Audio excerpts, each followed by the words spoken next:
భార్యగా అవ్వాలంటే వాళ్ళు ఎలా అవుతారు, వాళ్ళు ఏం చేయాలి. ఇప్పుడు ఓకే అంటే ఇది ఆత్మీయంగా తీసుకుంటే మనసును బాధ్యం తీసుకున్న తర్వాత పూర్వస్థితిని వదిలేసి కొత్త స్థితి, నవీన స్థితికి ఎలా రావాలి, ఏమేమి వదిలిపెట్టాలి. భౌతికంగా అయితే ఇది భార్యకు సంబంధించింది. భార్య ఎలా అవుతుంది, ఒకరికి ఆమెను ప్రలాపించడానికి, తండ్రుల గురించి ప్రలాపించడానికి 1 నెల రోజులు వదిలేయాలన్నారు, తలక్షౌరం చేయించాలన్నారు, అది పెరిగేంత రాగాలన్నారు. తర్వాత నువ్వు పెళ్లి చేసుకుని ఆమె భార్య అవుతుందని.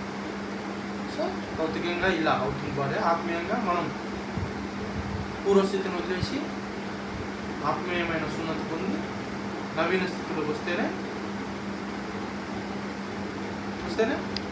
దేవుని పిల్లలు అనబడతారు. దేవుని పిల్లలు.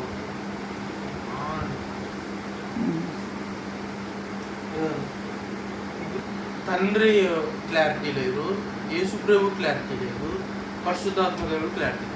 ముగ్గురు ఒకటే అంటున్నారు. ముగ్గురు ఒకటే కాదు. ఆది కాండంలో రాయబడింది ఏముంటుందంటే మన స్వరూపమందు మన పోలిక చొప్పున నరులను చేయదు.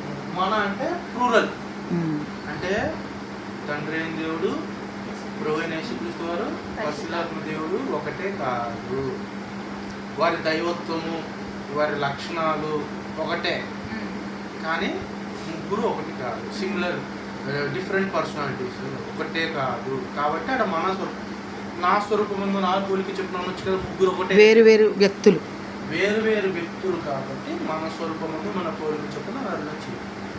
సో చాలా మందికి త్రియేక దేవుడు కలిపేస్తున్నారు. సో హిందూయిజంలో కూడా బ్రహ్మ విష్ణు మహేశ్వర అంతా ఒకటే, త్రియేక దేవుడు వాళ్ళు వీళ్ళంతా ఒకటే అని కలిపేస్తున్నారు అన్నమాట. సో పేరు వారు ఒకటే కాదు, త్రియేక దేవుళ్ళు కాదు. ఎవరి మహిమ వాళ్ళే, ఎవరి దేవత్వం వాళ్ళే.